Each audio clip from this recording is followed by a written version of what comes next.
My name is Tom Quessy, and I'm one of the senior web designers here at LKCS. And today I'm going to be talking about when it's the right time for a website redesign and what exactly that entails. So, before we jump into it, I would like to take a second to go over who we are here at LKCS. LKCS is a full-service marketing company. We've been in the business since 1961, and we've worked predominantly with financial institutions the entire time. We provide a full range of products and services, but today we're going to be focusing on website design. In the graphic, you can see just how many services we offer. If you have any interest in any of those topics, please feel free to reach out to myself or any of the sales reps to chat more about them.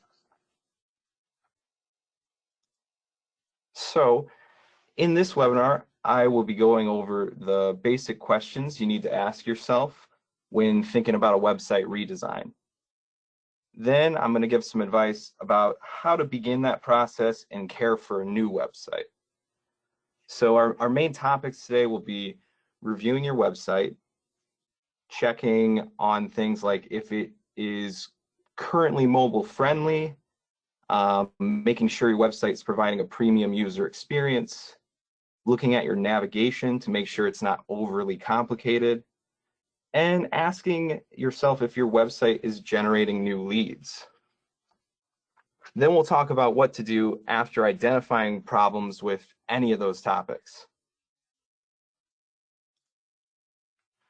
So the first step a prospect usually takes is that they look up your website. And the big question is your website going to be able to win them over? If it isn't, then you have a gigantic problem right off the bat. There are tons of other options available that are willing to provide a strong suite of digital services. So whether it's another local institution or maybe some of the bigger banking options available, you can't create bad first impressions that let these prospects just slip away. So how do you know when it's time to dive into a full redesign of your website? Obviously, if the design is starting to look dated, there's a sign right there. But looks can be subjective, so it's good to ask yourself some bigger, more concrete questions. The first of these is your website mobile friendly? And it's an easy place to start. If your website's not mobile responsive, you may be frustrating a very large group of your users. According to data gathered by Statista, 52% of worldwide website traffic is on mobile devices. So if you're still somehow convinced that the number of people browsing on mobile is small, hopefully I'll be able to kind of wake you up a little bit, because most likely over half of your users are browsing on some form of mobile device. If your website is unintuitive to navigate on a phone or a tablet, then you have huge issues. At this point, being responsive on mobile devices isn't just a convenience. This is something that your users are fully expecting. If your website isn't resizing itself or resorting its layout to accommodate smaller screen sizes, then this is a giant red flag telling you to start looking into a redesign. You might be asking why the whole site should get a redesign. Couldn't you just like reprogram it for a mobile version and just add that to your existing website? My answer to that would be yes, you could do that, but I wouldn't recommend it.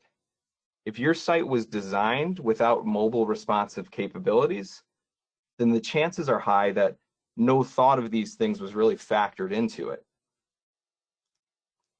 Beyond just being responsive to the screen size, it's important to design modern sites with mobile in mind throughout the entire process. Many designers call this taking a mobile-first approach when tackling the goals of a new website design. Mobile design gives you less space and makes you condense features or elements to make things understandable, but still make them elegant. The idea is to trim some of the excess that can be afforded on a larger screen, but still keep the same functionality and quality of the design. This is why it's so important to design for both desktop and mobile devices simultaneously. A modern website needs to operate seamlessly across the broad array of devices that your users and prospects might be browsing your site with. So let's go over some simple questions to identify mobile design problems. Do your users have to side scroll? So when viewed on a smaller device, does it force your users to scroll side to side to see the full width of the page? Are some of the elements illegible? So when sizing down for a smaller screen, do some of these elements or even just the text size down to just a size that is illegible and unable to be read?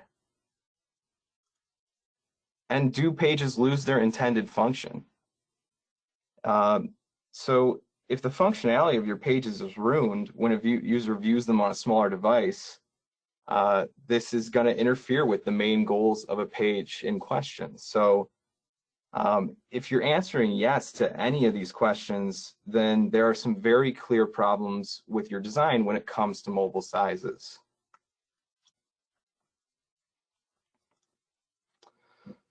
The next thing to review is if your website is providing a premium user experience. This is another great question to reflect on because your site's ability to get web visitors to convert, whether that's filling out a form or opening an account, or even giving you the ability to easily add services and generate revenue, these kind of need to be the primary goals of your web development team. Your website will serve as your virtual branch. So users can access at any time to research your services, ask questions, establish and expand banking relationships, and access their accounts. So if you're not meeting these needs, then that translates directly into less opportunity for you to get the things that you want. Whenever it's possible, it's very important to remove barriers to entry for your users. The easier it is for them to quickly accomplish their goal on that site, the more likely they are to take a decisive action. So it's all about simplicity, which ironically can often be hard to achieve in a design. So when you're reviewing for user experience, on any given page of your site, think about what the user's needs are, then go through and think about the avenues you're currently giving them to accomplish that. Are the call to actions obvious and useful, or is there no obvious way forward? If you don't present your users with intuitive ways to move forward, then chances are they won't take the next step. Is the layout and content of the page easily digestible, or is it dull and confusing? Your users deserve content that's worth their time. So keeping it simple and keeping it on task, it can be difficult. It can be difficult to make great content. But when you do, it can drastically change what that user's experience is throughout the site. If I get confused while browsing the website, is there an obvious way that I can reach out for help? Or do I have to search around for a way to contact you? So don't make getting in contact with you difficult for your users.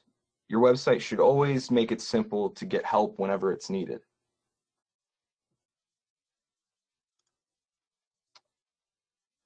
This is also a great time to review any third-party services that you might be using. If you lead someone to a calculator or to an application, go through those and pretend that you're actually filling them out yourself. Judge that experience and how easy it is for you to do any of those things. Anything that you have built into your site or recommend to your users is going to be part of your site in their eyes. You should be just as critical and thoughtful about what third-party resources you use as you are with anything that's your own. If the external digital services that you use aren't up to par, there's plenty of options available. LKCS has many custom tools available that we've built. And if there's something that we don't currently offer, then we can give you advice and point you in the right direction for whatever you are looking for. So don't let an outdated service that you're using drag down your site's user experience.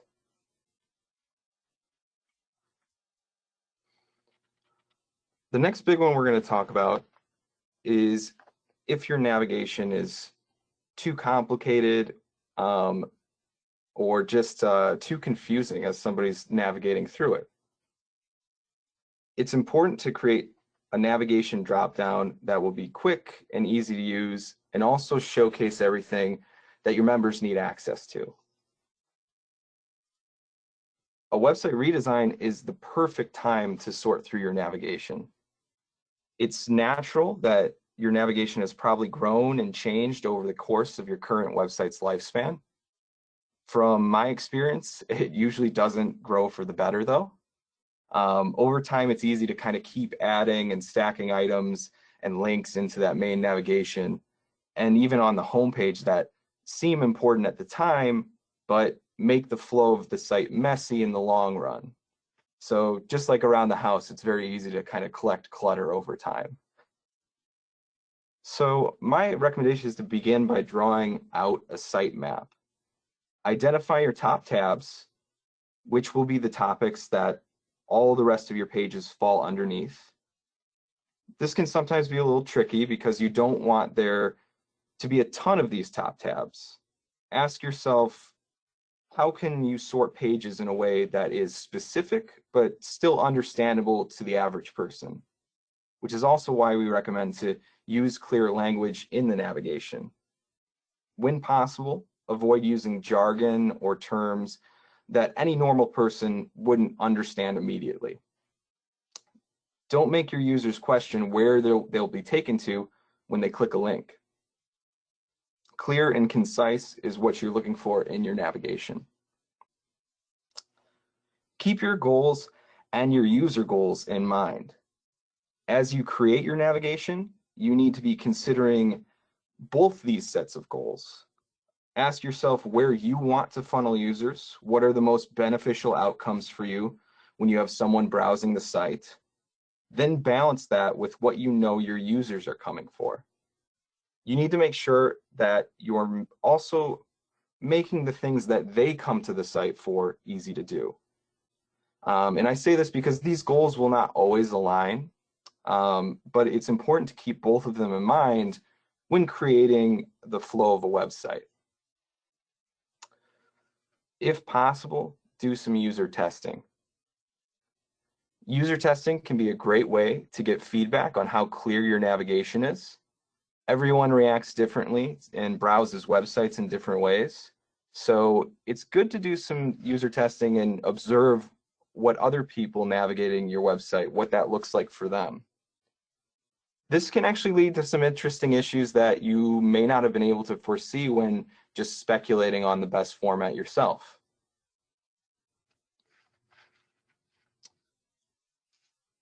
The next big topic that we're going to touch on is if your website is generating new leads. So how is your site generating interest in your product and services and converting that interest into new members and new accounts? We see a lot of websites that struggle to get leads, and we want to provide some tips to help you out. So the most successful websites guide prospects with personalized content, driving them to provide contact details via gated content, drive them into email subscriptions, use calculators, use web forms, and at that point, then automated follow-up continues providing relevant information to these prospects. Using this kind of like ideals and using it throughout the site will result in the highest possible conversion rates. Ideally, you'll set up goals for the new site and ways to track the results. Data is always needed and always great for personalization and automation, and these two processes can be such a big factor in lead generation. So my first suggestion is to outline your goals and start collecting data. Your goals will help to inform the website design. And then as you do that, you'll be able to create opportunities throughout the site to kind of guide users into these specific tracks. And when I say that, we're talking about tracks that use personalization and automation to kind of leverage and do things in the best way possible. You're going to be tracking data across the site when you can, and it will help you update and improve the processes over time. So let's talk a little bit about personalization. Personalization can be used throughout your digital marketing to more accurately focus your efforts. When used correctly, it can be an effective way to create campaigns or just moments throughout your marketing that are more relevant to each specific user. It can be used for simple things like just using their first name in an email to make it more personal, or it can be used for much more complex experiences like providing variable content on pages of your site. For example, if you were tracking the behavior of certain users, you might gain insights into what products they're interested in. With this information, you could format specific elements of a page to swap out or change to reflect their interest. This would give them more chances to take action, or even automatically offer them or email them promotions to get them to take that last step. Personalization can be used in a myriad of creative ways to improve your users' experiences, while at the same time improving your lead generation.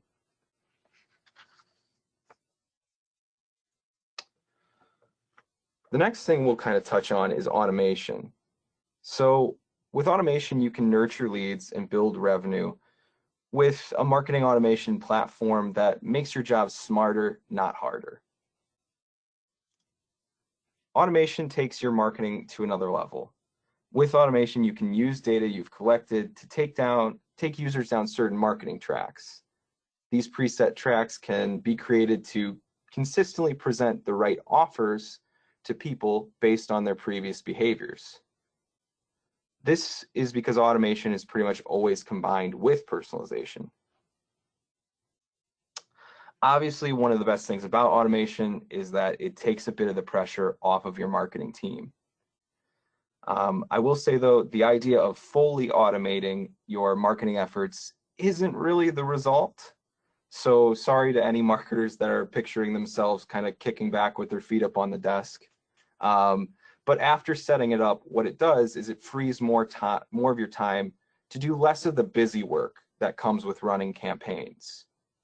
Automation takes a lot of thought and groundwork to get it set up and running, but after that's done, it can kind of start humming along on its own in the background.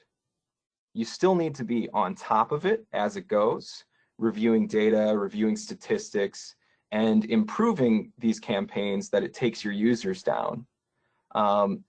You'll want to be editing all of these little touch points to kind of perfect them over time.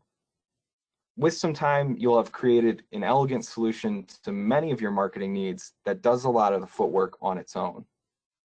From there on out, it's just all about supervising and making sure your system stays updated and that it improves. Like personalization, I would say the sky is kind of the limit with how creative you can get with automation. Using data you've gathered from your users, you can do some incredibly focused marketing. And when done subtly and correctly, this is going to be an extremely effective tool for lead generation. LKCS has several solutions and suggestions to get you started with both personalization and automation. We won't be taking too much of a deep dive because these are very broad topics in this webinar, but if you have more interest in them, definitely reach out to us and we can get a conversation started. And if there's a lot of interest in that, we can even probably run a webinar on either of these topics later on.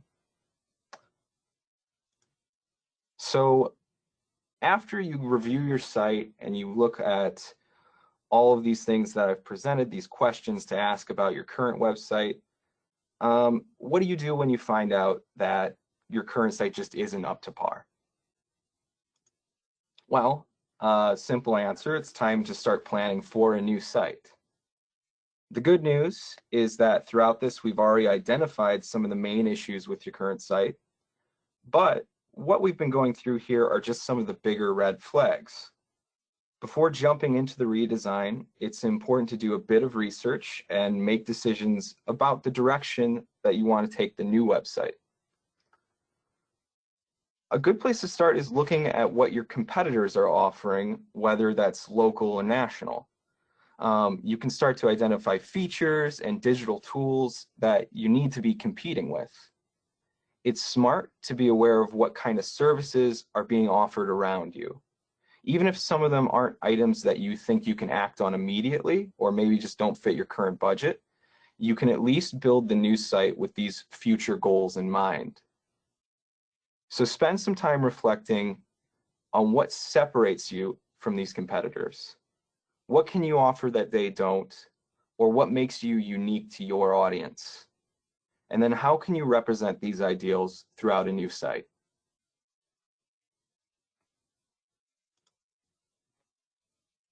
The next step I would say is to kind of browse the web with a purpose. Find some websites that you like. As you're browsing the web, keep tabs on websites that you're personally enjoying. Identify what it is about these sites that has made your experience on it better. And when you're researching like this, don't feel like you have to restrict yourself to your specific industry. For instance, if you're a financial institution, don't feel like you can only draw inspiration from a bank or credit union website. Like we've talked about before, this can be useful when just comparing digital service and tools, but design inspiration generally can be drawn from anywhere.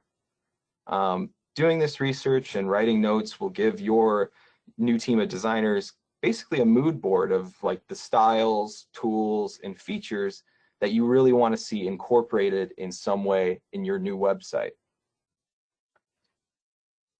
It can be easy to focus on the negatives of a dated website, but it's also a useful practice to acknowledge some of the things that they might have been doing well. So while you're looking to get rid of your current site, it's good to kind of look at it and see what's working there. The design of your new site is likely to change very drastically. So it's good to concentrate on basically just the content when doing this. So what content or sections of your current site worked well, or maybe just need to be presented in a similar way going forward? Was something featured prominently on the homepage that needs to be considered when a new homepage is designed, or even on some of the interior pages? It's good to kind of reflect back on what is and isn't working. And then after you get a new website, the next step is to keep it relevant. So after your site's redesigned, don't let this happen again, or at least do your best to keep the website relevant for longer.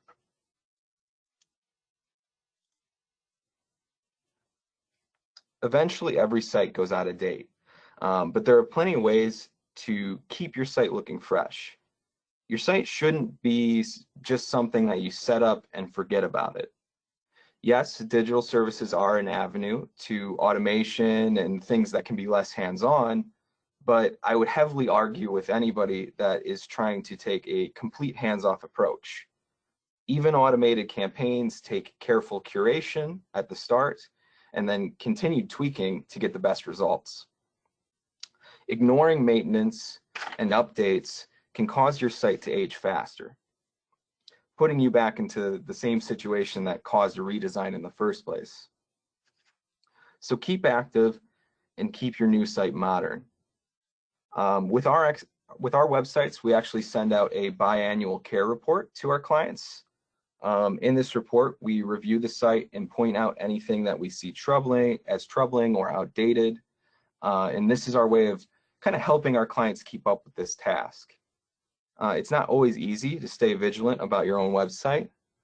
And we know that web trends and even best practices are constantly changing when you talk about digital design. So we like to assist our clients with advice on maintaining their website after the launch.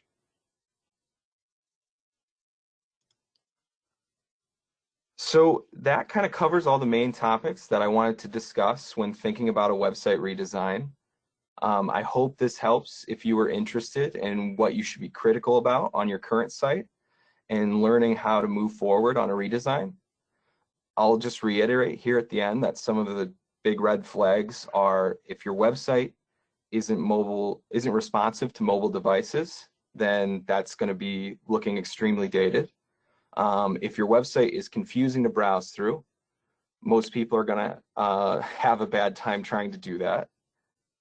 If your website wasn't built with user experience and lead generation in mind, then it's not much more than a digital brochure at this point. You need to provide your users with a premium experience and leverage your site to get the results that you want. Whether that's applications filled out, email subscriptions, memberships, whatever your goals might be. So this site needs to be generating these kind of things for you. Otherwise, it's just not doing nearly enough. I hope that after this, you feel like you have a bit more understanding on website redesign and some of the topics that come with it. As always, we here at LKCS are ready to help you with any new projects that you might have in mind. So please get in contact with me or any of our sales reps to get started. Again, I'm Tom Quessy, one of the senior web designers here at LKCS. If anyone has any questions, I'm going to stay on the line for the next few minutes to answer anything that comes through the chat. Thanks so much for attending the webinar, and we hope to see you at our next one.